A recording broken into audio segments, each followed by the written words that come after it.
Muy buenas tardes, seguimos encontrándonos con la palabra de Dios. Hoy vamos a dedicarle un tiempo al Evangelio según San Lucas, una obra fantástica que aparece después de la destrucción de los años 70, alrededor del 80-85, con una situación social muy crítica y con algunas características que vamos a tratar de ver, como por ejemplo, quiénes son los destinatarios de este Evangelio.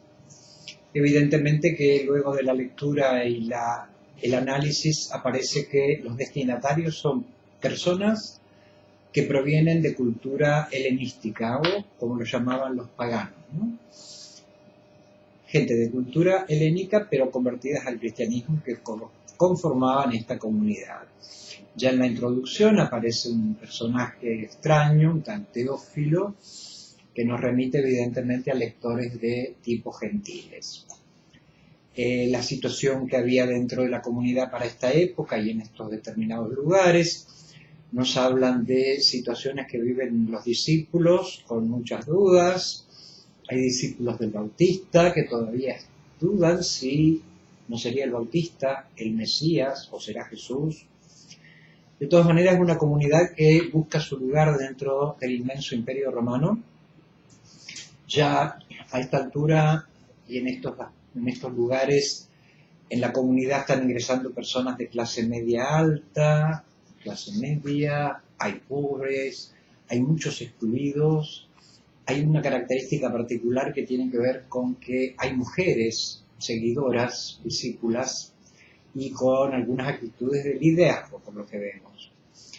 Seguramente que esta comunidad tiene un origen paulino, como dicen muchos de los estudiosos, y van rescatando en medio de esa cultura aquello que les parece central. Con respecto a Jesús, por ejemplo, remarcar que Jesús es el rostro de la misericordia del Padre, una misericordia que se expresa en la liberación de los pobres y los oprimidos, en el perdón de los pecadores, en estas mujeres con un protagonismo muy particular, propio de una cultura helénica evidente, la búsqueda de los rechazados y excluidos de la sociedad, mostrando un Dios que en Jesús toma partido y lo hace a la manera del servidor.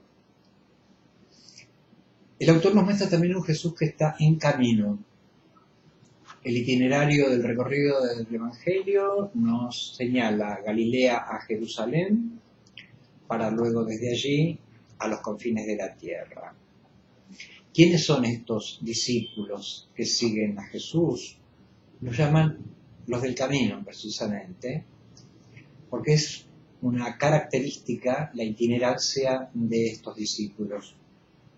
También nos está hablando de un tiempo particular que está viviendo la comunidad de iglesia.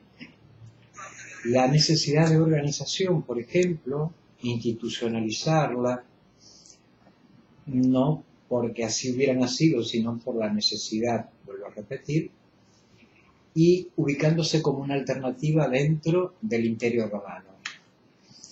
Trata de tener un mensaje universal, sin humillar a nadie, a sus destinatarios, y muestra también allí la acción del Espíritu Santo que obra en Jesús luego en la Iglesia.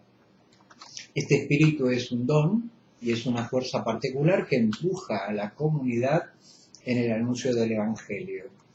Jesús, presentado como el gran libertador, es el Salvador, palabra clave, y es presentado también como luz de las naciones.